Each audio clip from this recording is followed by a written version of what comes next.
सफाई में आए हैं तो आपका अभिनंदन करते हैं, आपको प्रणाम करते हैं, आपको नमन करते हैं।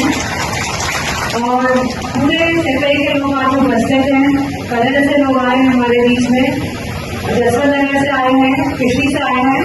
आना तो बहुत लोग चाहते थे क्योंकि हॉल छोटा है, बड़ा है लेकिन फिर भी छोटा है। अगर 10 लोग को बुला लेते तो सही से लोग बैठ नहीं पाते, इसीलिए आपकी वचन सुनने के लिए हम लोगों ने सबको यहाँ बुलाया है और बहुत उत्साहपूर्वक यहाँ पे सभी लोग आए हैं।